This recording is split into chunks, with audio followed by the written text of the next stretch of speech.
Welcome to Artist to Art. We're going to be here with Arthouse New York City. Susannah from Arthouse New York City is going to be on here. So, welcome. Welcome. I'm so happy to have you here with us. Bakery Square signed on. We're going to be on with Bakery Square after this. So, we're going to pull on here. Hey, Kat. Hey, Omar. Be on here. Go. Here we go. Live. Alive. Hi! Hey. How are you? Good. How about you? You know, I'm hanging in there. Yeah. I am. Every day as it comes. I'm good. It's Martin Luther King Day. It's a day about unity. It's a day about healing. So, yeah, very good. That's a beautiful way to put it. Yeah.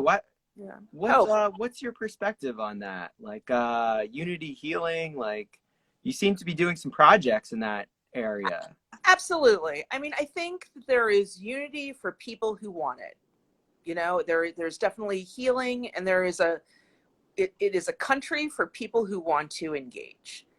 And then there's a whole other thing where people don't want to really engage. And there's, you sort of I feel sort of powerless in that respect, because I just feel that, like, how much love or, whatever can I give to somebody? It's like, when you pass a house with a Trump flag on it. And I always say that when you see a house with a Trump flag, at least you know where the assholes live. But with that said, there's a human being who lives there, who can be filled with all sorts of things besides their political beliefs or whatever, hocus pocus they've been learning from our former president. And I don't know. Sometimes, they can be nice people. I don't know. You say they're nice people, and then someone calls you a Nazi. You know what I mean? So it's sort of like, I just think we just need to get love out in the world. We need to embrace our arts. We need to embrace, things that make us human and our passions, and we can make it a better world. So there you go. That's beautiful. Yeah, that's quite a thing, quite a time we live in at this current moment. It is the time we live in. We live in I think a friend of mine said we live in epic times. Yes, I'd say that. I'd say this current moment is an epic moment in history. Absolutely. and I'm happy to share it with you. Thank you. I'm happy to share it with you too. Thank you. And with you, the audience, and also, yeah. Thank you. Why? Because I got my lighting right. That's why I'm happy to share it with you. Finally, this has been a year. So, okay. So first, for the audience, I'm going to say, invite your friends and ask some questions. Me? Mm-hmm. Oh, I have to ask some questions. I don't know. No, you can say whatever you want, but I'm gonna ask the audience if they want to ask questions, invite their friends. That's a good thing to do, because we're just gonna chat. So. Oh, okay. Yes, audience, invite your friends. And I'm gonna put a comment here. As questions. Yes, so, it's Gene Wilder behind me. Okay, that's the first answer to your question, because I know you're judging. You're judging what's behind me. No judgment. There's no judgment here. There we go. I pinned it. Awesome. I pinned it there. Okay, Local cool. Traffic Canada. There we go.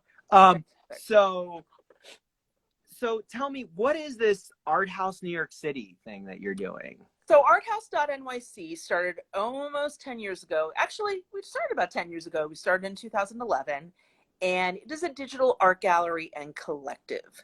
So what does that mean? Well, we started in a room with digital screens, and I had come from sort of a world of kind of producing and comedy and music, and I was looking for something, because I'd been touring a lot. I was looking for something to kind of like just throw my anchor down and just like, make it happen. And so I had a friend who had opened up this concept of a digital art gallery, and I didn't really know what it was either. So with that, I started producing, just general events for him, mostly in the comedy and music realm, but then got this idea to start producing art shows. And that's what we did. And we had people from all over the country, all over the planet, starting to, just sending in their images, and we would have exhibits and we would do it. And then we were also working, at that time, Instagram had just kind of gotten started, hipstagram started, all these grams started.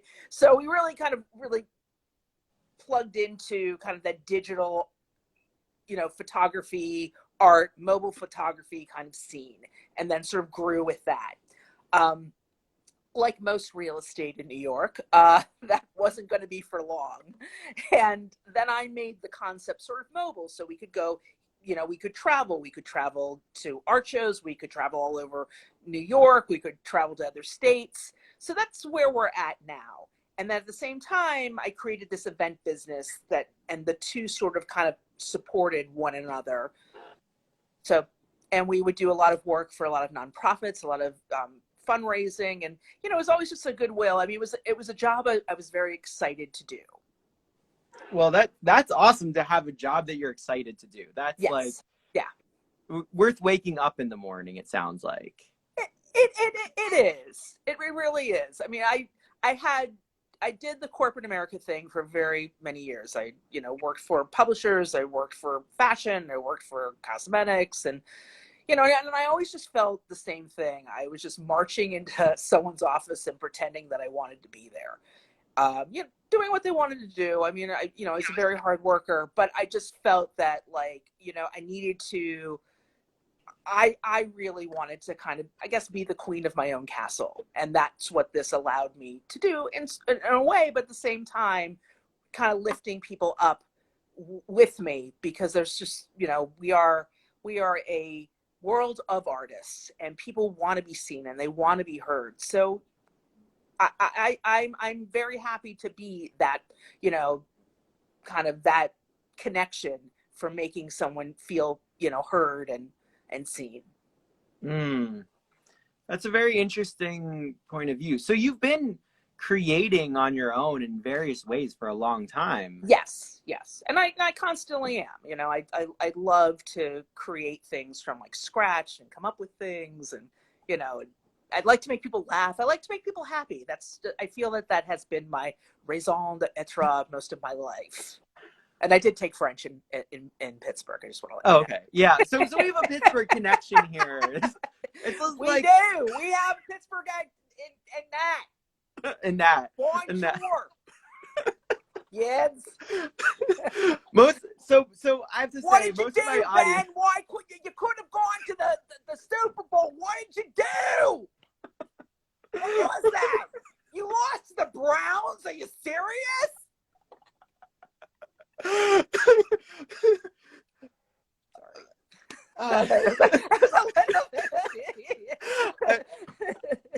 Yeah. So really? For everybody who's not in Pittsburgh, which is, I'm pretty sure, most of my audience, you should understand. You should come to understand that rivalry. You should understand.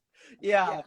Come to Pittsburgh. Exactly. They should understand that Pittsburgh is a superior to city than any in Ohio. You don't want to go any further. You really, when you cross the state line to Ohio, you're sorry you did it. So turn back around, come back to Pittsburgh.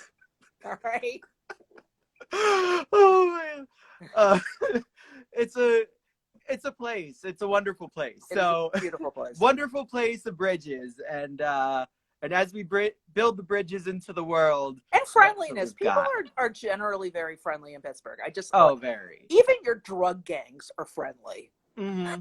Even like that's even like that. Everybody's friendly here. It's a friendly. Everyone's having a good time. No, seriously, it's a great town. Even if you don't even if you disagree politically or this way or that way, you're still friendly. You're still friendly. Yeah. Still friendly here. So even if you disagree, and argue, it's still friendly. It's still a friendly place. So an artist loads. Yeah, Henrietta. That's Henrietta. She's in London. Henrietta's you made Pittsburgh. Never thought about it before. You should. You should. It's a great place. And the Andy Warhol Museum and the museums. And so what are these projects The rivers, you could go paddle boarding. Shout out to Three Rivers. Okay, there we go. No, I do a lot of paddle boarding. I'm very friendly with a guy who does paddle boarding on the Three Rivers. So I might have to do that. You have to. Oh my God, come down. I'll take you out. Amazing. Come down. Gotta leave Squirrel Hill in that. Come down the river. Come down the river. Come down the river. Come down South Side. South Side. Take you out. But it's really beautiful because you see Pittsburgh from this other perspective that's just so gorgeous. Because it is such a gorgeous city. Mm-hmm. The name doesn't do it any favors, but that's okay. You know, not everyone's going to go there. It's not going to be everyone's cup of tea. There's so many unique different things I've discovered since the pandemic started. So what have you discovered? What have you, besides Costco? Yeah. Well, just like all these different like trails, and really just like having more appreciation for these little parts that just like walking, a lot of walking. It's and really taking time to breathe with it, and appreciate like where it is and what it has, and the little pieces here and there, little views, because there's so many hills, so it's the little views here and the glowing lights off there. It's been an interesting thing, and different neighborhoods too. I just opened a show in Tarentum. Oh my God, my head's exploding. Okay, I know it's happening now. Tarentum is happening. The Motto Scout. It is. It is now. I went to a thing in Verona, and I was like, "This is delightful." Yes.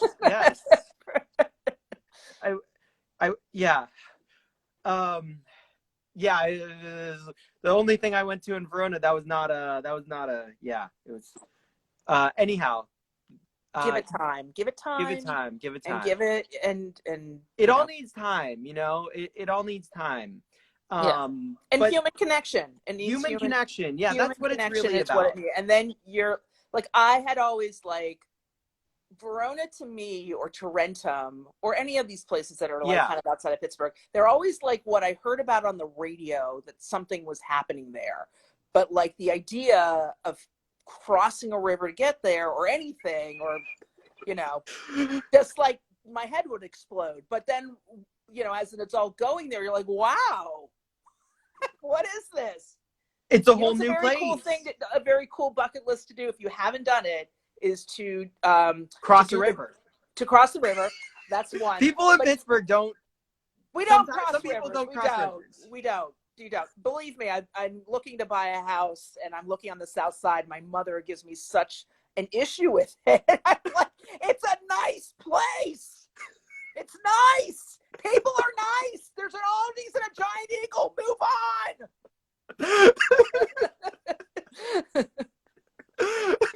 Oh my God. I don't generally bring Pittsburgh humor to my thing. It's funny. It's funny. As long as there are giant eagles there, you're gonna be okay. That's how I feel about life. Okay. Oh my God. So Tarentum, I just opened a show. It's awesome. This guy Enrique, he opened a gallery in November. Okay. In Tarentum. Wow. And there's like, I was looking, I'm like, oh, there's a 5-star restaurant in Tarentum. I know. I didn't know this. They're shut down during the pandemic, but there is one. Yeah. So I think there's a Michael's in Tarentum, right? I did not know that. I think there's a Michael's there. Trying to think. I had to schlep out there a while ago, and I was like, oh, this is Tarentum. It was one of those things. And then I was like brought back to like hearing it on B94 does not exist anymore, right? I'm not sure. I don't know. Honestly. But I mean, I know B94 does. WDV does, right? What? WDVE does. I don't know. Look at that face. Okay, maybe it doesn't. So WDVE was like the big rock station growing up, blah, blah, blah, blah. But I like pop, so I listened to B94 with Banana Dawn. And even if you don't know who Banana Dawn is, you know who Banana Dawn is, okay? You know Right, a right. Banana Dawn. So they would always talk about these places like that, you know, we would call Yehuppetsville, but and Tarentum was one of those Yehuppetsvilles. So, but they're delightful places. Delightful places. Yes. But in the age of the internet, we're all in the same place. We all are here. In the age of the pandemic. I think we're all in the same place at home. Okay. I know. I think that's the beautiful thing, actually, like kind of in a way, like a great equalizer in this time. It is. In certain ways. In certain ways. On the positive side, we're all here, we're all in this together, and talking to each other, and we have the ability to talk to each other. We have the ability to communicate with communicate. Yes, and I think that's what I think is, you know, I guess for like mental health, I think that is the best thing that one can do, is just communicate with people and to make sure that they matter. And I mean, it is kind of like about, you know, what Arthouse.NYC's, you know, our mission has been all along, is just, you know, you matter, your vision matters, your perspective, you know, we want to take your perspective and then, you know, raise you up and like, you know, get you inspired. I mean, I think like I learned a lot of that from comedy, because, you know, you get to be a better comedian when you work with better comedians, and you notice, you know, what they do to, like, you know, get laughs, to move from one, you know, idea to the next. And I think that can be applied to pretty much any art form, is that you just get better when you work with better people, and then you become inspired and you're like, where can I take this? Where can I take myself, my vision? So yeah, it's kind of what we do. It's so interesting. So what so you have some calls out for art right now, right? Yes, we do. Okay. So we do about 3 or 4 open calls of group shows a year. And we, you know, usually, I mean, pre-pandemic, we had art spaces, so we would do them in galleries around New York.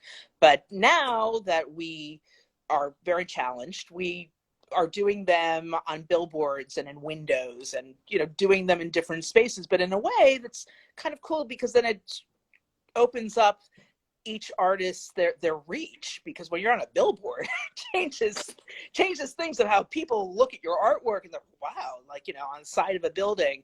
And I like to just make everyone's life better. So I've noticed that, you know, we just got a heart. We got the one. Thank you. We got a heart. Give us some hearts and stars in the comments. Yeah, hearts and stars. Give us some hearts and stars. Here's a heart for you.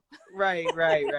Put some in the comments. That, you know, exactly. that always helps. Exactly. So that's been very cool, and it's been very uplifting for, you know, our community. And our community is worldwide, because we don't have any borders to what we do, because the work is, you know, comes in a digital. Oh my God, someone just gave us a lot of hearts. I love it. See, there we go. Thank you. You're making my day. Oh, there we go. See, Henry gave us a dancer, and Brittany gave us a wave. There we go. Brittany!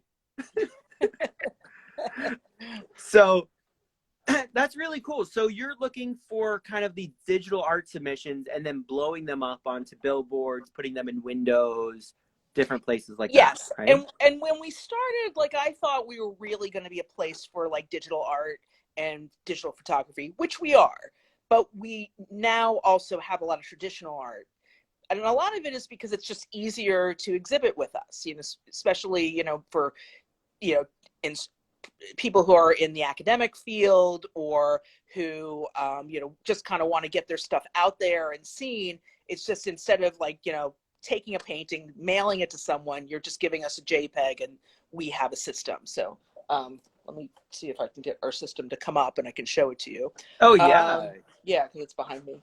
And it's been very cool. And then the other thing that we try to do is finding sort of beholders of that art, because I mean, our art is great, but you find that when we get people who attend our exhibits, and they can be people who know nothing about art or a lot about art, but I do a little bit of a scavenger hunt where they have to find objects in the art, and then it forces them to look at the work And then in the interim, it also allows them to find things that they really like. And there's no one on their shoulder or influencing everything.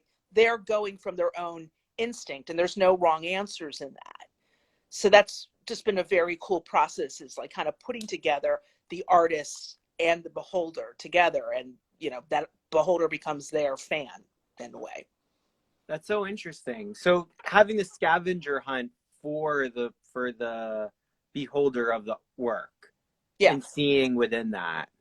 Yeah, finding what you like, but it's done in a way that it's not, you're not being told, okay, you have to like this X and Y, because there's things you're gonna like and there are things that you're not gonna like. I think that's part of being human. But if you're kind of you're doing one, it's kind of like, when you're like looking to buy something and you can't find it, and the minute that you stop looking, then you find it. It's kind of that philosophy. Tell me about it. That was yesterday at Whole Foods. Okay, there you go. What were you looking for at Whole Foods? I was looking for flour. I ended up with mint chocolate chip cookies. Okay, there you go. And that was exactly what I wanted. I know. And there's things that, like, I'll go to Whole Foods thinking I'm going to get, I don't know, glycerine. I have no idea. I'm just using that as an example. Like, you can't find it. And then I'm going to a corner deli and there it is on the shelf. Oregano oil. I'm just random things. Right? Yeah. Definitely get some of that. You think if like it sounds kind of organic and weird. They should have it at Whole Foods. And they don't. They don't. Yeah. You gotta go to the other. Pumpkin pie. I just wanted a slice of pumpkin pie. Not at Whole Foods. Not at Whole Foods. Not at Whole Foods at all. They're very certain thing. They are very, very, very specific. Right. Yes. So it's very interesting. You've taken this approach for the beholder of art to find themselves a piece of that. Like, look for this. If you find the flower within the find the flower, find pieces of New York, find this, but then at the same time, like, they're finding things that they really like and an art that speaks to them. So that's very cool, because it's hard for emerging artists to be seen, to be noticed, to because their communities are sometimes limited. So we're kind of taking whatever they're putting out into the universe, and we are finding the universe for them. So that's been a very cool journey to do that. And at the same time, like, I think I've always appreciated art. I didn't know that I was going to be collecting as much, because that is an occupational hazard to this job. But finding things and stretching my own boundaries of what I really like, I always like art or things that are weird, or they have a story to it, or they're going to capture someone's mind, attention, and inspire. Yeah. Wow. Yeah. It seems like you've really come to full circle to, like, you want the story, you're looking for the story and the inspiration and why don't you talk about some of these aspects that you're really looking for when you look for, like, curating these places, these things? Well, because I come from a comedy and theatrical background, the story of a piece is very important to me. I would move my phone to show you. Actually, I will. You can move your phone. Okay, move all your right. phone. I'm like, but did I clean today? I don't want to be judged. You won't be judged. No one on here is judging. Okay. And you can keep it on your face until you know. Can you see that? Yes. Okay. So this is what this is, and I don't know if you know what it is. What do you think it is? Well, I think there's a few things that it could be, but I like to leave that up to you to tell me. Okay. So what it was a guy who made a series of Hamsas, and then he kind of put a sci-fi sort of spin on it, or a Monsters Inc. kind of this particularly. And I thought it was interesting, because when you think of, like, God, or the idea of God, it's a very supernatural thing. So this is the Ham's supposed to be the hand of God or something blessing you. Well, why wouldn't it be supernatural? So there's something very cool about that I just liked. And I liked that it kind of looked like a little bit of a bat mitzvah. Like, so that's an idea. Like there was like a weirdness to it, but yet still a story. And that, you know, and when people do look at it, you know, how do they judge it? Are they judging it by its color, by its shape, by its story? But I just was like, okay, that spoke to me. Hey, here's another. This is an artist that we work with. She's out of Philadelphia. She does all of these pieces where she smashes food and photographs it. And you could think, okay, it's sort of childish. But then what is paint? Like, what is, you know, things that you create actual artwork with? It's not much different. The only difference is it has sugar and it's delicious. Now, the thing is that she has a peanut butter and jelly one that she does that I wish I could put on my wall, but I would think about eating peanut butter and jelly all day long. So I have this. It's faced away from the kitchen, so it's safe. And her name is Melissa McGree, and she's out of Philadelphia. But she has a cake one, she has a taco, and she has the ice cream cone. Everyone likes the ice cream cone because it's very identifiable. All right, okay. So this piece here, I don't know if you can see it. Let me turn on my light. Can you see it? It's very, very trippy. And this is created by Howie Keck, and Howie Keck. He used to be, well, he's an artist of sorts that he would create these very pop culture imagery, and he would do it for nightclubs. And when I saw this, I mean, first of all, I needed a big piece for this. You can also turn around the camera if you want. There's a little flippy button. There's a little button to flip around the camera. I'm not sure. There is? Okay. Yeah. It's at the bottom. There's a little, it looks like a little circle. There you go. Okay. Now you can see where you're pointing the camera. Okay, so there you go. Okay. So it was a piece that was created for New Year's Eve for a club. And at first, the concept is all about Eve. So that actually is Betty Davis. And that is, oh my God, I can't remember this. Well, it's the woman who plays Eve, and then the other head was a very famous club kid from the 90s, Kevin or Kenny. Oh my God, I'm going to have to look it up on my phone, and I'll have to. Somebody out there in your listening audience knows who this guy is, but he was very well known in the club scene. And so the whole idea was all about Eve. But I thought, well, why don't you change the years from 2000, that's in Betty's belt, and to 3000, and then it becomes a piece about evolution. And it's a piece that's interesting because it bothers a lot of people. That's what I like about it. It bothers people. We don't want to think about evolution like that. We don't want to think we're going to have 2 babies or 3, multiple eyes or anything, but we might. Interesting. Yeah. Wow, that's really interesting. You like the idea because it does seem to come from the comic kind of place, is like the bothering people or like the laughter, something about that. It elicits a response. I think that's been something that I appreciate. And then when I see art, that there is someone has a sense of humor, someone has a story, someone's very human, and I appreciate that.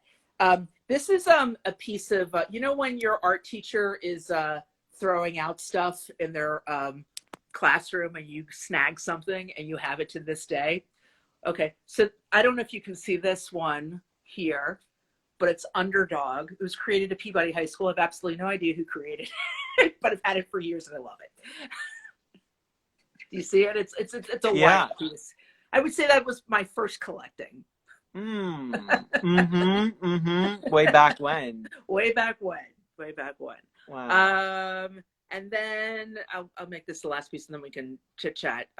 You can't really there's a lot of glare in it, so it actually doesn't have a ball in it, but it is a New York City pigeon. And we don't think about like pigeons like being a thing of beauty because we think of them as like rats with wings.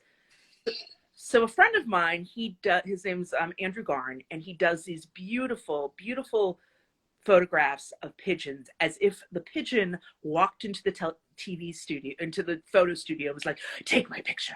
And that's what I love about this. And he has all these like really great, and their expressions are amazing, and their color, you really just notice like the colors on them, and it becomes like this thing of beauty instead of a rat with wings.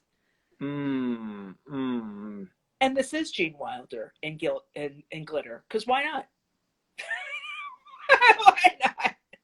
Just imagine, pure imagination. Pure imagination, and that's what I love about it. Amazing, amazing. I think we have some images here of some of your event projects. Yes. So this is the Hero Art Project, and during the pandemic, when we were shut down and with not a lot to do, every day at 7:00 we bang on pots and pans to support our healthcare workers, who are definitely very heroic at this time, marching into the hospitals, taking their lives in their own hands, literally. And many of them have passed away, almost 1,000 around the United States.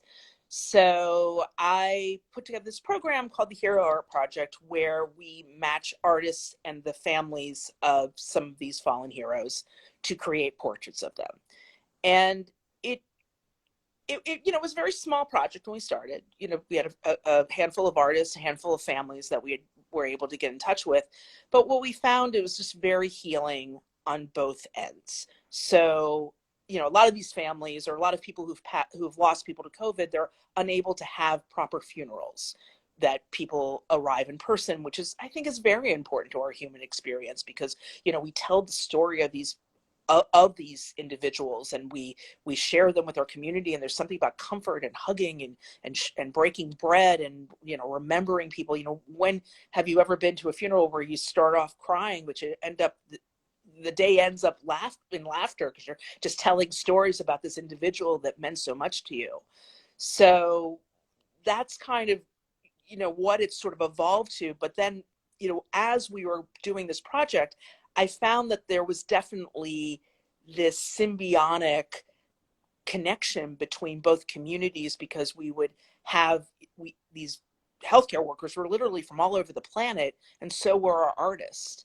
So we were bringing people together in this very like micro kind of way, but at the same way was just very fulfilling on sort of both ends.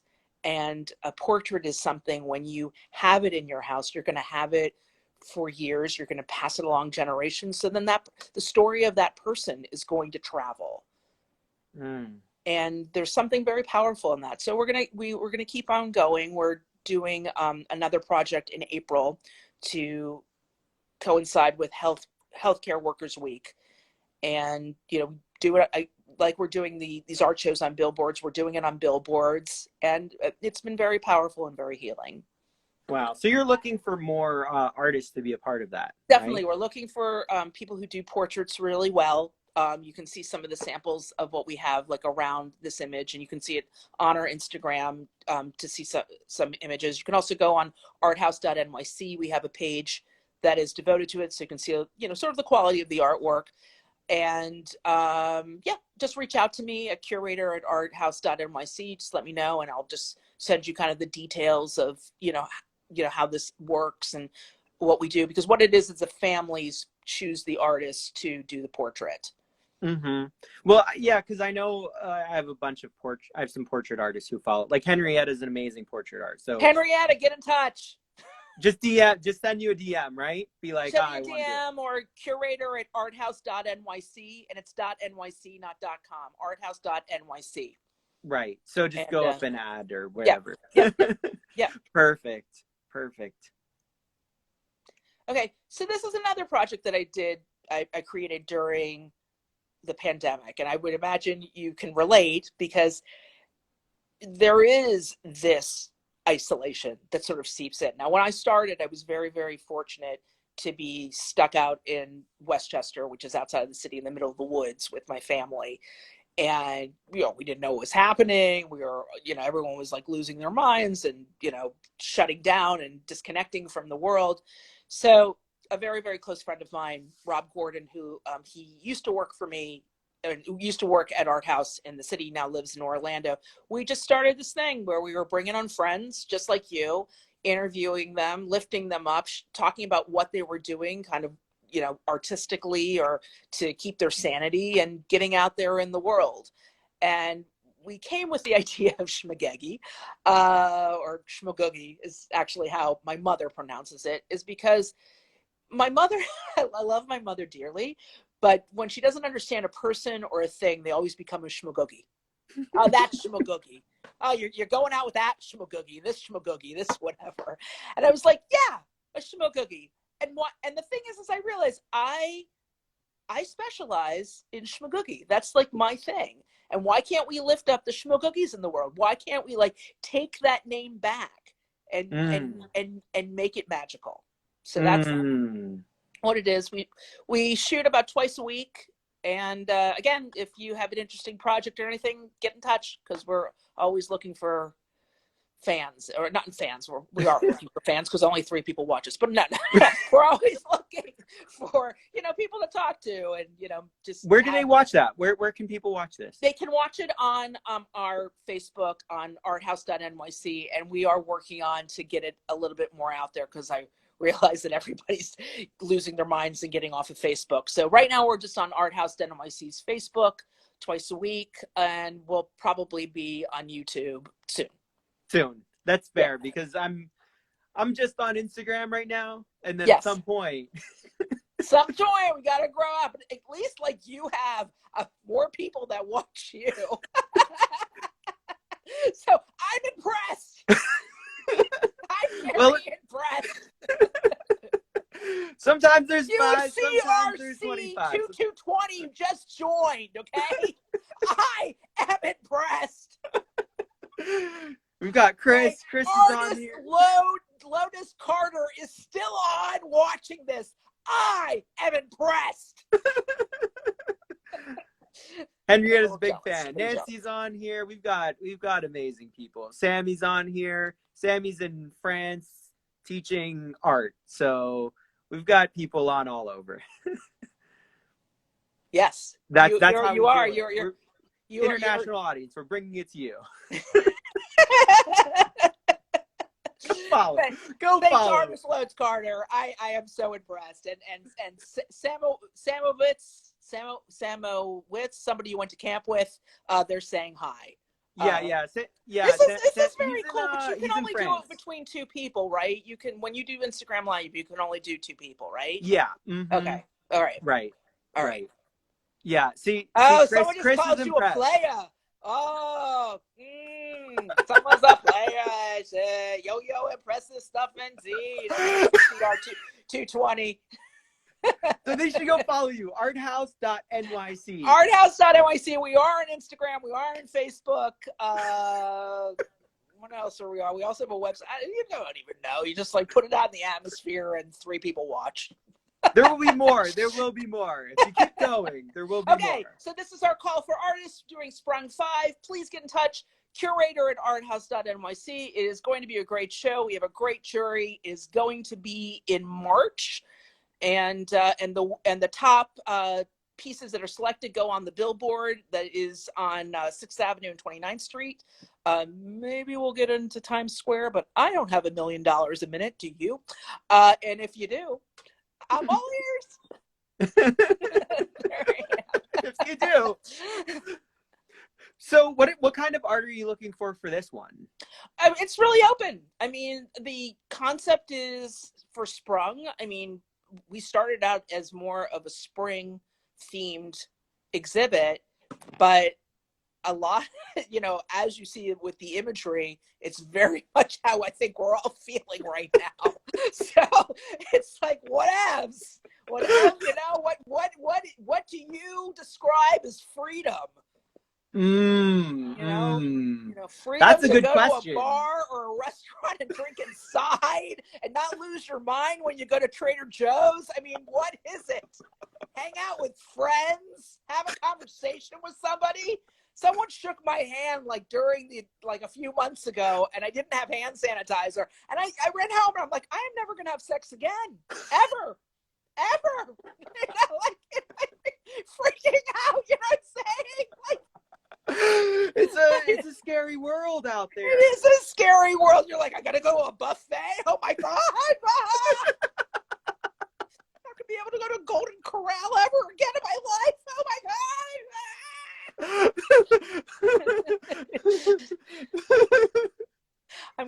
I'm glad you're amused. I'm amused. I'm very amused. Okay. I'm very amused. This is what you're looking for in the show. Okay. Chris, you got a piece. You got a piece for this. I know it. Okay. All right. Okay. So I should send you another one, but you can go to Sing a New Light.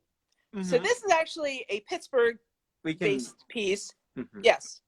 I don't know why it's doing that because it's actually against a black background. I mean, it's a light that's against a white background. Oh. It's very weird. Like I sent that to you and I was like, why is it all black? Because it's a shaped as a light. I'll send it to you again. But yeah, it looks like a teardrop or something. It's very faint. it is, but what it is actually a light bulb. Oh, okay. Okay. So so what it is that and you and I can both speak to this because you live down the street from Tree of Life.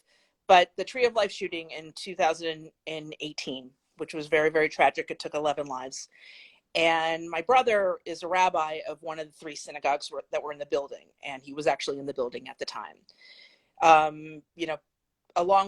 Along with the 3, with the 11 lives, 3 of the individuals were his congregants. And they were the individuals who did everything for the congregation. I mean, they were the pillars.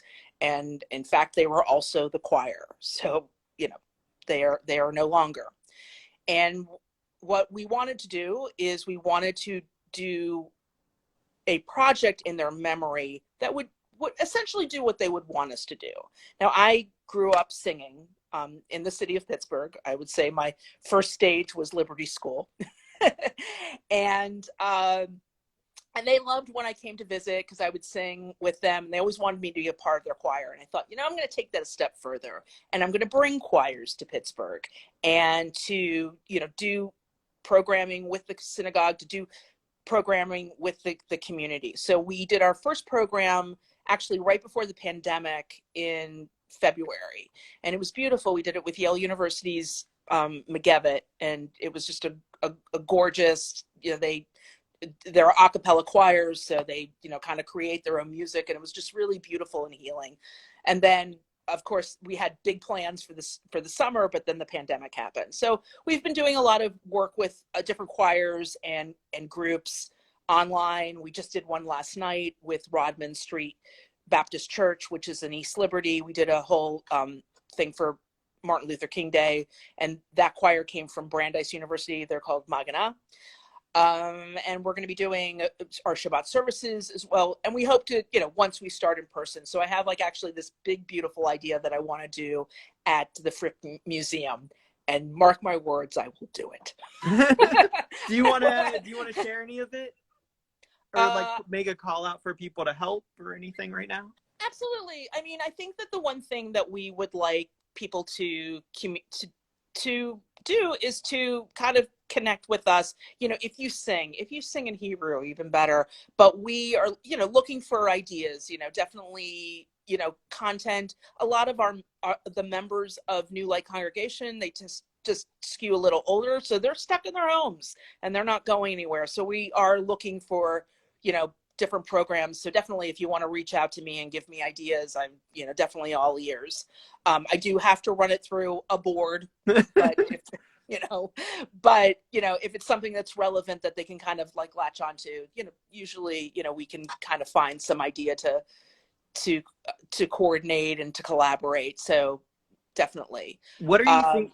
Are you going to try to bring any visual arts into that mix there? I would love to. I mean, it's something that we have thought about, and I'm trying to do what we do. I mean, this hopefully this is going to happen. I may be relocating to Pittsburgh. Shh, don't tell anybody. Okay. CRC 220. Keep that on the down low. Okay. Right. But I'm trying to figure out ways to kind of like bring this whole organization to Pittsburgh, because I think like it might really benefit Pittsburgh. And I had like kind of big ideas. Well, what if I brought it to Uptown? Because that's sort of a neighborhood that's kind of changing. It's very much changing. Yeah. Possibly I kind of need to keep my options open, because it's a lot of what I end up buying in Pittsburgh, but we'll see. We'll see. I might have ideas. We'll see what happens. When it happens, you'll be getting a phone call. Nice.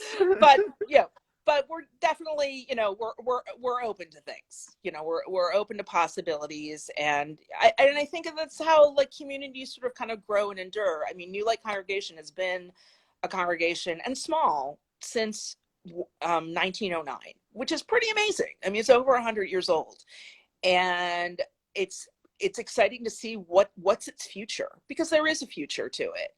People are going to want to gather again, and they're going to want to connect. So, whether it be whatever organization it is. So hopefully figuring out what that connection is. I think that's exactly.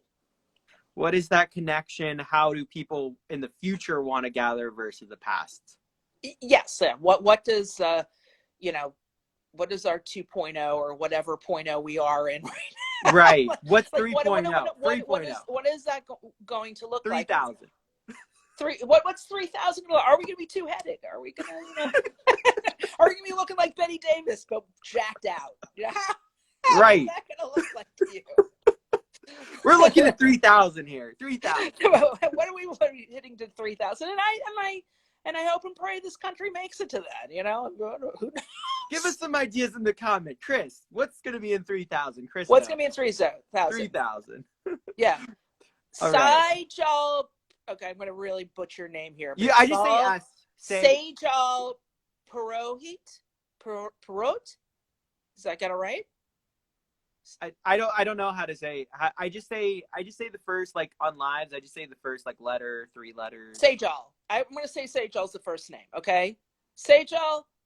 What is your hope for the future? How do you see? Karen O'Brown, tell us. Tell us. Yes. Your hope for the future. Kalute Ouija Cart. What's going on? How do you see the future?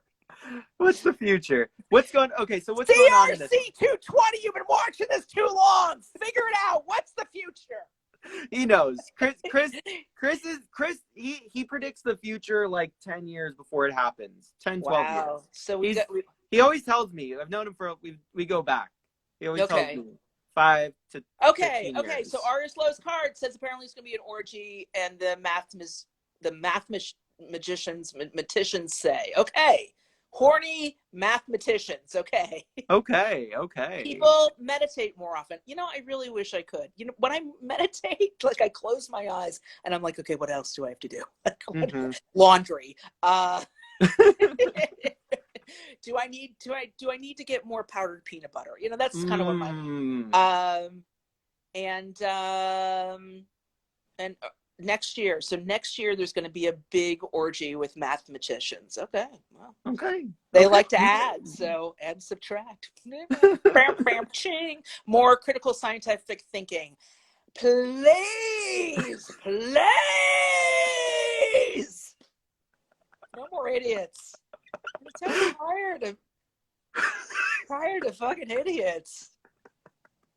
Somebody told you to go, storm the Capitol, and that's a good idea. Oh, you're totally not gonna get arrested. Okay, guy in horns. All right, whatever. You're just looking at that. You're like, what? What is this? What am I looking at? Some of the footage coming out of there. Oh my God, the New Yorker just had some footage. That was really interesting behind the scenes what's going on in people's heads. Yeah. When they get there and start looking around. I would say just be human and nice. Be like Pittsburgh. Human Be and like nice. Pittsburgh. If Yeah. only the world was like Pittsburgh. Yeah, That's like gonna be your new Pittsburgh. slogan. Yeah. You're not going to be a big star. Nothing's really going to happen. You're just going to go to Giant Eagle and call it a day. Okay, Right. just go to Pittsburgh. You know, like, maybe you'll create something nice, and everyone will be like, "Oh, that's really pretty. That's really great." Okay, next thing. You know, but you'll be appreciated. That's it. Okay. So this last thing that you actually have out, it happened last night. That is part of Sing a New Light. We did a program with Rodman Street Missionary Baptist Church and New Light congregation. They have actually for the last 10 years have been doing a program, a joint service program, and it is absolutely beautiful. Rodman has this amazing choir, and they have an amazing pastor too. He's just very, very uplifting.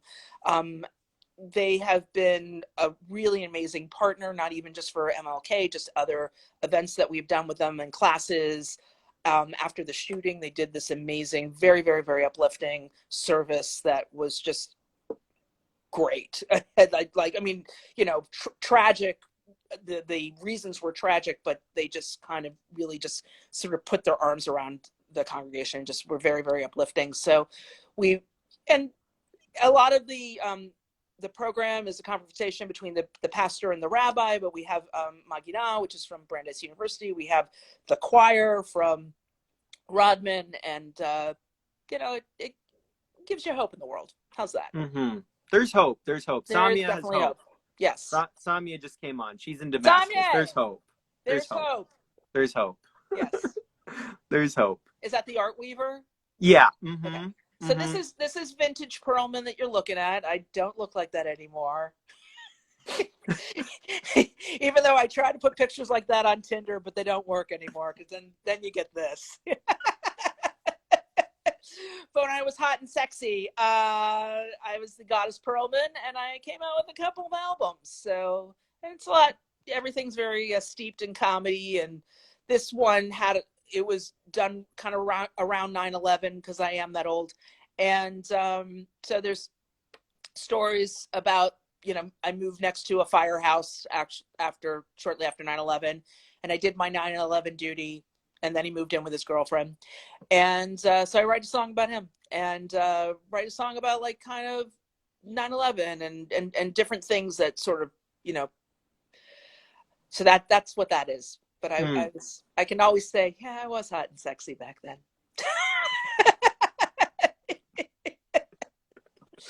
Is that the new hit? Is that the new hit song? I am hot and sexy. I was hot and sexy. I was hot and sexy back in the day. I was hot and sexy.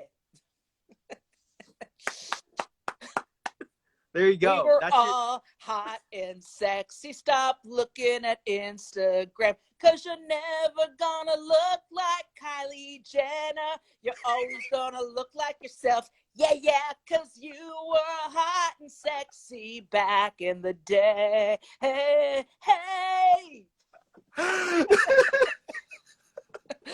That was awesome. Welcome. I think you're onto something. Your new album. I think your new album, and backed up with your whole choir. Yes. Exactly. You've got the choir back up. Like, you just gave me an idea. And like sing it in like this giant hall and sexy back in the day. I was hot and sexy. And then you're like on some like church or something, just like singing at the top, and there's a whole choir below, and the wind is blowing. Maybe a little snowstorm comes in. It's all digital art. It's all part of the plan. It's all good. Chris, what's happening? What's happening in that show? What's happening in the music video? You got the idea. Chris, I will make that a song. I was hot and sexy back in the day. Chris wants that song. Chris will go out and pay the $2 on Apple Music and buy that song. Will you? Okay. I think so. I'll give him the $2. Menopausal magic. It lights the silver screen. All right. I like it with girl, up the scene. She's walking with the walker all around the world. Backstreet Boys with the Golden Girls. Backstreet Boys getting with the Golden Girls. All right. Oh my God. Chris is gonna buy that album. Yeah, all right. I know it. You want me to write a song about dry ice? I will write a song about dry ice. I bought some dry ice in the Hill District. It's the only place you can buy it because my mom's refrigerator wasn't working. So what else could I do? Go to the Hill District for dry ice. Dry ice in the Hill District. Dry ice in the Hill District. Now that had the banana. Oh my God, that's amazing. That's amazing. Now, So every time the you go Pittsburgh to the Hill album, District, you're going to be singing. You're going to be like, where's that dry ice? Where's that dry ice in the Hill District? There's a store that's all they sell is dry ice in the Hill District. That's so amazing. That's so It's amazing. That's so amazing. I never knew. I know. I didn't either until This is like the Secrets of Pittsburgh album, and then you've got the When I Was album. That's it's really interesting. That would be really cool, like a Secrets of Pittsburgh like album. I like that idea because there's just so many things that like people are not like aware of things. Do you realize like on the edge of Morningside, like there's the woods? Did you know that? It's very strange, and then there's like these strange hills, and then and then all of a sudden there's this view that you only know that only exactly like 3 people know about, but it's actually an overlook. Yes. There's like tons of stuff like that. There's tons of like these little like nooks and crannies and things. It's a very, very magical city in that sense. Like, you know, I bike ride a lot, so like I'm always like discovering like just new things and now there's way more bike paths. Oh yeah. You'll be happy when you Oh no, I am happy. I do it all the time. I mean, that's my right. Like the idea of like moving back to Pittsburgh is, well, I don't think I will have to own a car. You know, that won't be my first purchase. Is I can just have my bicycle, like, and I had like, you know, these little lofty plans of like moving into Uptown. And you can do that. I'll hook you up. I know a place. All right, I'm all ears. I mean, but I had like this whole like idea, but you know, whatever. It's like anything, you know, there's the lofty and then there's the reality. But I will let you know. Samia wants the song about her ex's dry ice. Oh, your ex has dry ice. Is dry ice. Oh, your ex is dry ice. Well, what would that mean? So they give off a lot of steam, but like there's like you can't. But they're cold inside. They're cold inside, and you can't touch it, or you get burnt. Deep. I know. I know. They're so cold. They're giving off steam. Yeah. You touch like it and you get burned. You're cold as dry ice.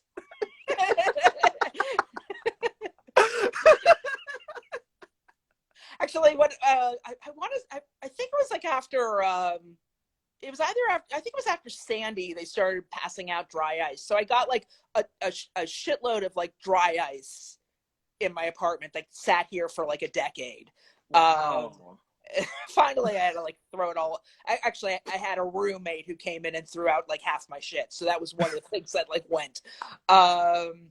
So if the shit goes really downhill with this whole pandemic thing, like I'm fucked. But that's how I learned about dry ice, and you know, like you can't touch it, but then it freezes things, and then it lasts a long time. And so when my mother's refrigerator broke, like I was the big hero, but really not, because I was putting more stuff in her refrigerator, and then she just yelled at me because that's what my mother does. That's and then and she had a word. So what is this?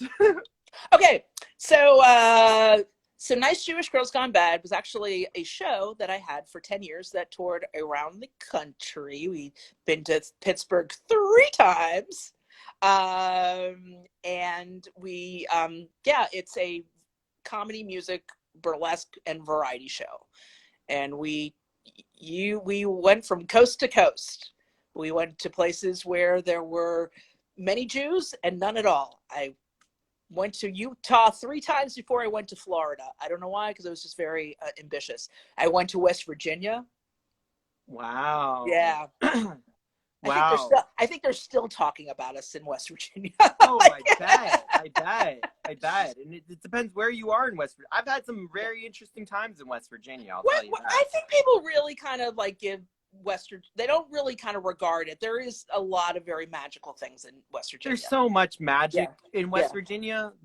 Just like, I was taking a trip down the river. It was Aaron and Aaron's great adventure down the river, and all of a sudden in Surprise Rapids, the whole thing is flipping over, and I'm start knocking on trailer park doors on the side of the river. It's a place. Were you on a boat? I was on a boat. I was on a boat with another Aaron. So there were like 2 Aarons on a boat going down the river. Okay. And it was literally called Surprise Rapids. That flipped. Oh. Okay. All right.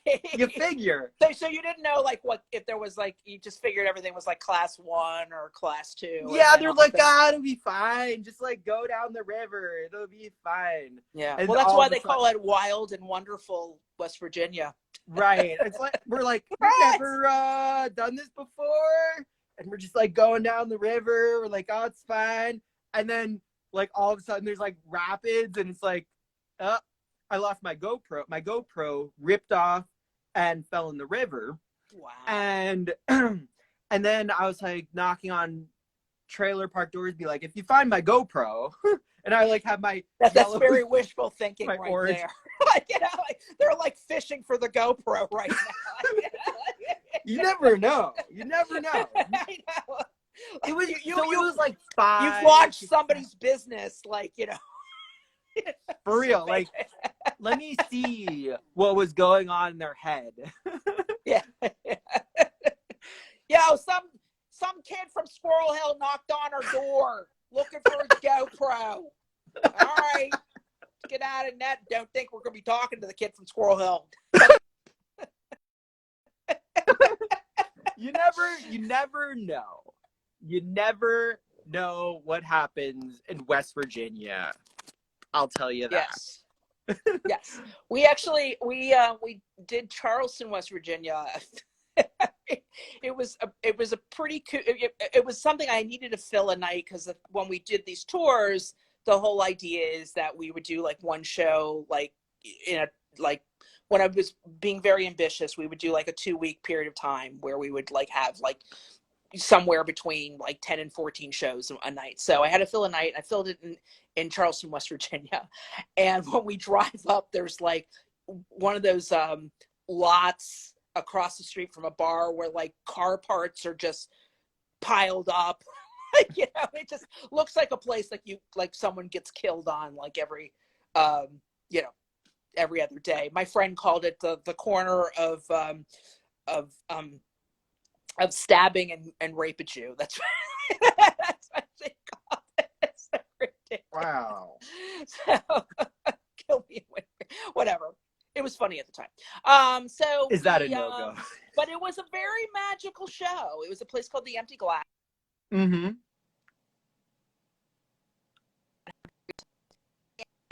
Internet. So we end up at this like Elks Lodge, which is also a casino, and everybody knows who we are. Why do they know who we are? Is because there was a picture of us in the paper, and they know who all the women are. And at that time, I was hot and sexy, so they all knew who all the hot and sexy women are. They totally knew who we were. And so this woman comes up to us at the Elks Club. She's like, "Oh my God, you got it!" Whoa! Our internet's cutting out. Well, where's your sound? Am I here? Okay. You got to meet the judge. So we go and meet. Okay, so you got to meet this judge. So we meet this old guy, and we go up to him, and he knows who we are. He's like, "Yeah, I like you people. I love Seinfeld." And I'm not kidding.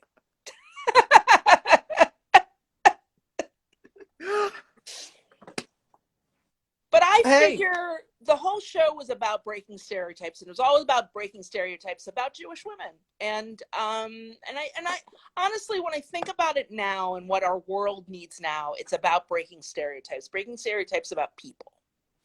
And that whether it is no matter what you believe in, we have to step outside our world, and we have to reach across aisle, street, this thing and that thing, and love one another.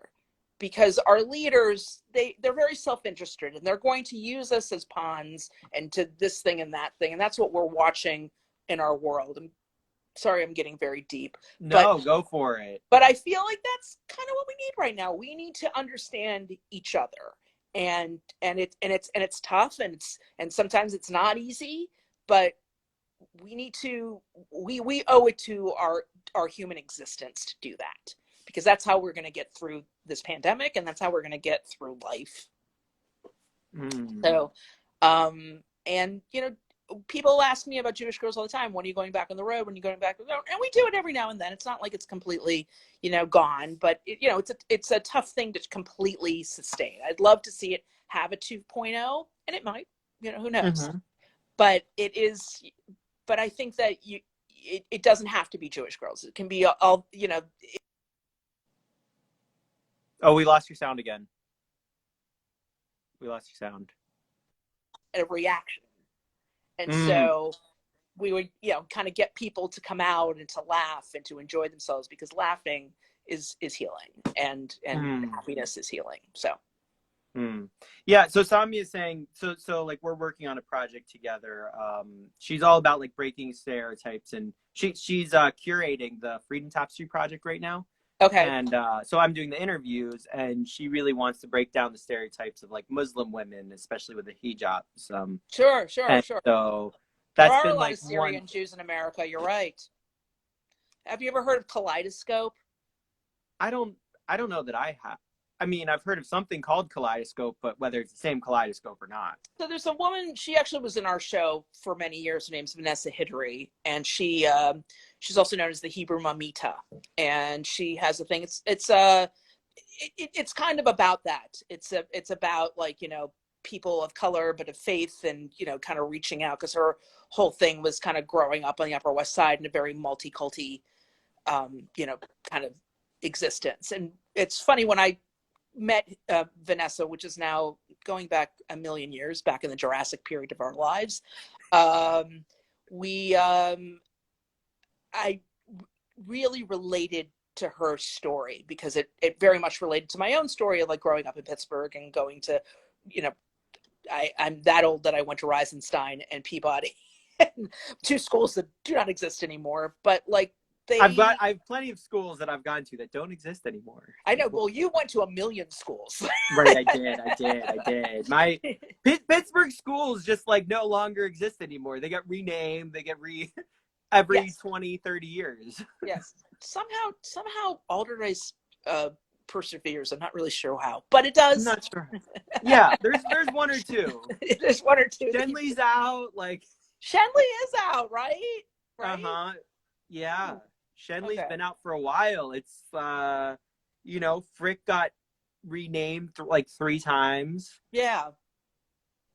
So Liberty School is still there. Okay. Falk is still there. You said Falk is still there. Yeah, it's not a public school, but yeah.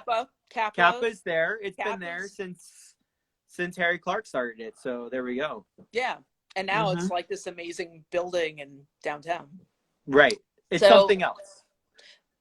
But I think like we'll go back to like kind of like what kind of makes like Pittsburgh unique. Why like I identify it in New York is that we're forced to live together, and we're forced to live together so closely, and you have to make,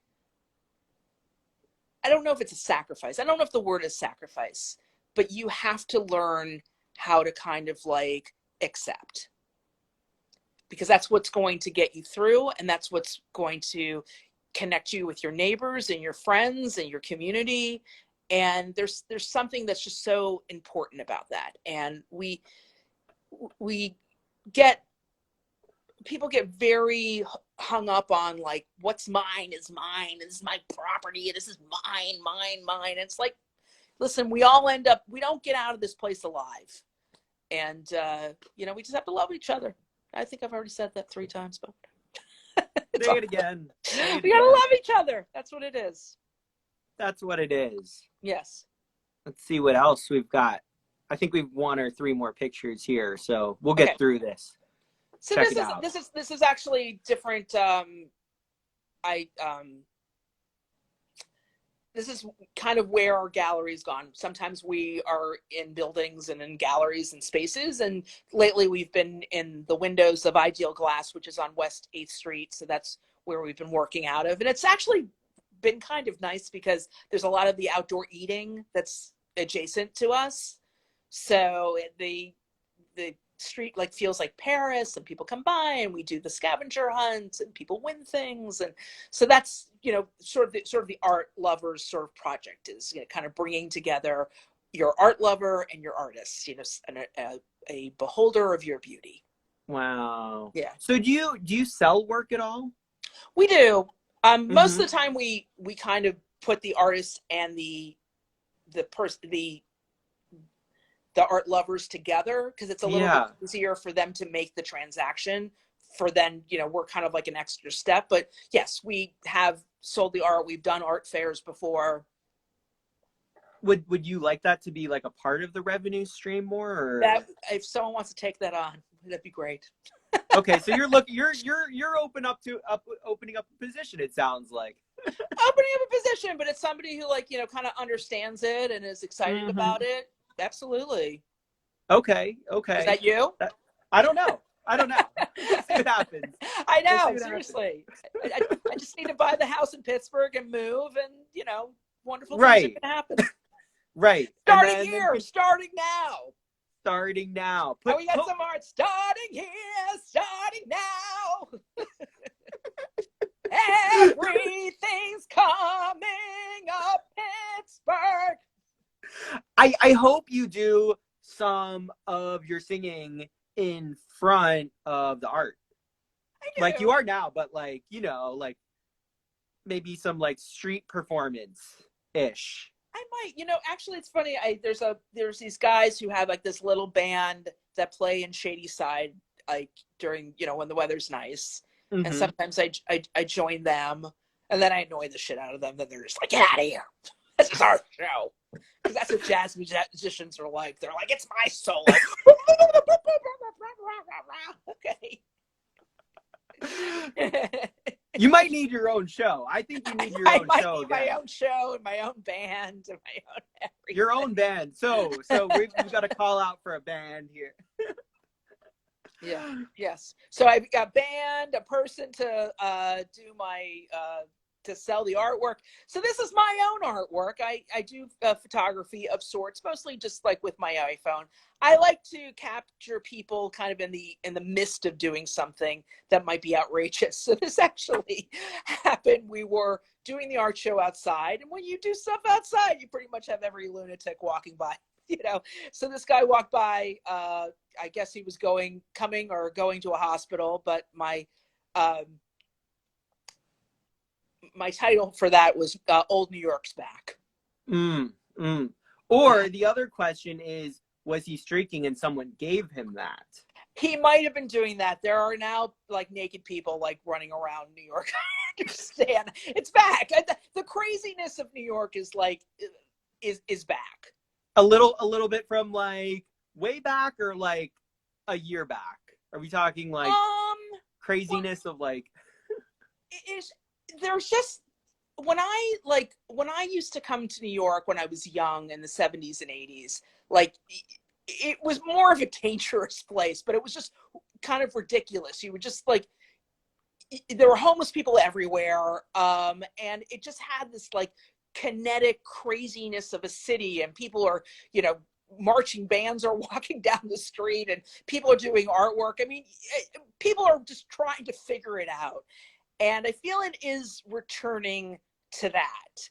Am I annoyed by it? Not really. Some people are, but I think most people who are annoyed by it came here like late Giuliani through Bloomberg, which was a very sanitized city. So for us to kind of go back to like our grittiness, I don't know if I have a problem. I might have a problem if someone breaks into my apartment, but you know, right now, I don't have a problem with it.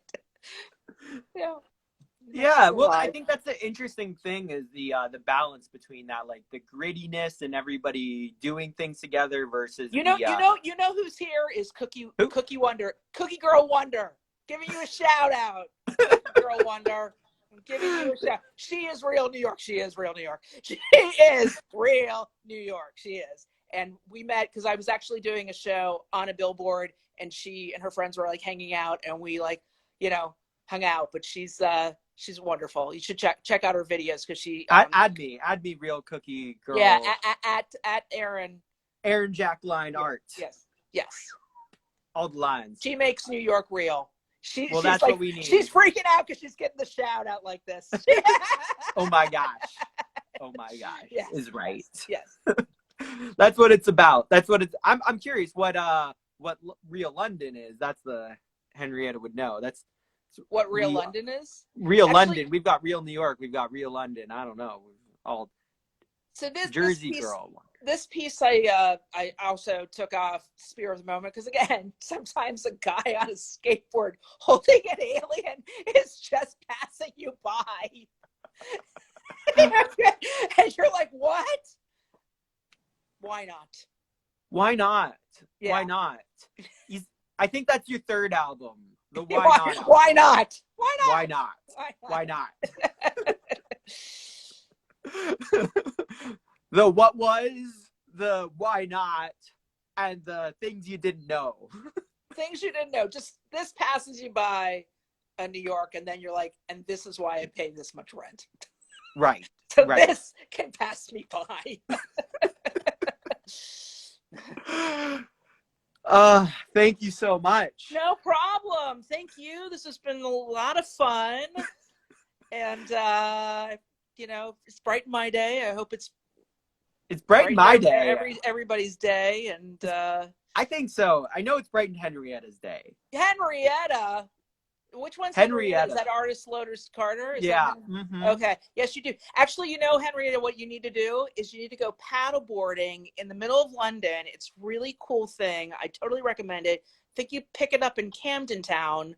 But what's really cool about it is like you go on these little like kind of tributaries or like canals that are like in the center of London. And it's just really cool because you're like in this beautiful like floating, but then you get to see kind of the back alleys, and then you get to see like people's mansions in London. Totally recommend. Wow. Yeah. I love like the canals in London. They're so cool. I got to be a captain on one of those river boats. That was a lot. Oh, so go shoot you boat. Okay. Yeah. Where do you keep your boat? It was like honorary. Wait, where do you keep your boat? I keep it my friend's boat. He let me be honorary captain. So okay, you're honorary captain. Are you at the Southside Marina? What? Are you at the? No. No. This was on a canal in London. Oh, okay. But I'm saying, do you have a boat in Pittsburgh? No. Oh, no. Okay. Because not anymore. Not anymore. Oh, not anymore. You used to. Okay. Where did you keep it? Well, it was up at Lake Arthur, and then it was kept, okay.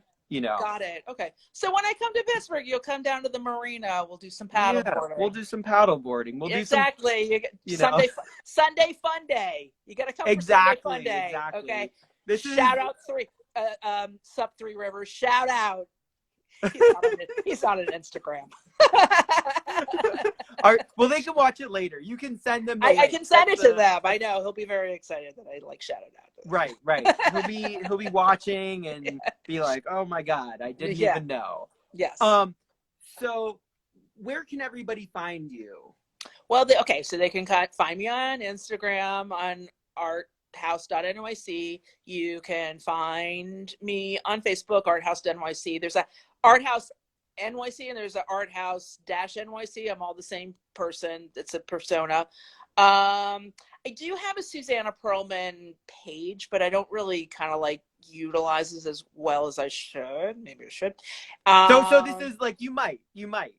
I am on YouTube. I know I need to kind of like unite everything I'm doing a little bit more. But there is an arthouse.nyc YouTube that I sometimes put funny videos on. I am Love Perlman on Facebook that you can find me. Sometimes I put fun stuff. I'm very much about my award-winning memes, so please like them.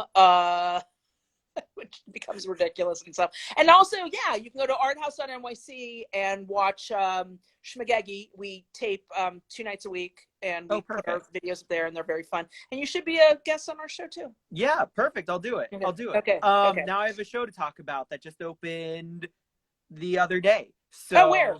In Tarentum, PA. Oh, the show in Tarentum. So this is your show. I'm part of the show. This is my I have 18 pieces in it. So. Oh wow. Okay. All right. I'm a part of the show. You're a part of the show. Okay, so yeah, we'll talk about it. I'll text you and we'll do it. Do you Zoom or are you purely I'll do IG? whatever. Do whatever. Okay. I'm open. It's okay.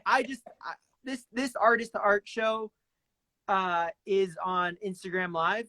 Yeah. And I enjoy people asking questions, inviting friends, being here with us. Jenny Person just joined us. I just want to let you know. All right. Oh, yeah.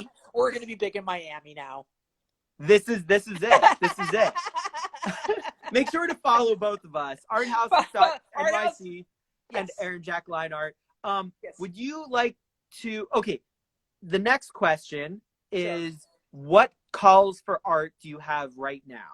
So we have Sprung 5, Call for Art. Mm-hmm. Get in touch, curator at arthouse.nyc, and we'll let you know how it's all set up and how we operate. And the show is going to be in March in New York, probably at our space on 8th Street. And then as well as the top pieces that are picked are going to be at the big Screen Plaza on 29th and 6th Avenue. And if you want to do the Hero Art Project, also get in touch with curator at arthouse.nyc. Let us know, and then we'll set you up with that and tell you what the procedure is with that. And you can also donate to the Hero Art Project as well. You can go to our website at arthouse.nyc, and there's a link on the Hero Art Project page, and you can get a mask. I have these beautiful masks that I made, and they are I Will Survive, and they have a picture of Gloria Gaynor and Chuck D. That would be Charles Darwin between you and I. I see where you're going. Okay, so we've got Sprung, and then we've got the Heroes Art Project. Those are the 2 things that you're looking for right now from artists. Absolutely. So, and join us for Sing a New Light events. You can go to singalight.org, or you can also find us on Facebook as well and join us, and we'll let you know what our next projects are. They're all free, and they're fun, and people love them, and they make you feel better. Perfect. Yes. Okay. Would you like to leave us with some words of wisdom, some ideas from your heart, some inspiration for the world? Inspiration for the world. Just love one another. Love one another, just love one another. And we're going to have a new president in 2 days. 2 days! Epic right? times. 2 days? Epic times we live in. It's 2 days, right? Or is it 3 days?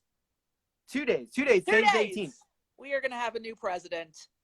And we're going to go back to normal. And we're going to hope we're going to have a good time in the future. And it's going to be no more 48 hours. 48 hours. Get Eddie Murphy on this. Count the hours. Get Eddie Murphy and Nick Nolte on this. Get this asshole out. Take him to Florida. Dump him. I don't care. I don't want to hear from him anymore. Nothing. Okay? And also love one another. There we go. And love one another. Right. But if I never hear 45's name again, I'll be a better person. Oh, you know what? Before we go, I have to tell you my new idea for the I don't know whether it's comedy, but a judge show. Mm-hmm. The judge show. He's the defendant. You might watch the defendant show. Oh wait, is this an actual show? No, but would you watch it? And he's the defendant? Always. Like every episode? Oh, every episode he's the defendant. Like, doesn't matter, he did it. Here, I will leave you with this.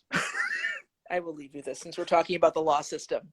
See, I think when he got this woman, Amy Coney Barrett, everyone's like up in arms that she's going to be so awful and everything. I think she got there. She got on the bench. She's like, ha ha, psych! Ah-ha, I did it. Don't worry, ladies. Don't worry. Roe versus Wade, that's staying. It's staying. Why? Because I got 7 kids. I got 7 kids. I want to kill one every day. All right? All right? I got your back. I got your back. I got your back.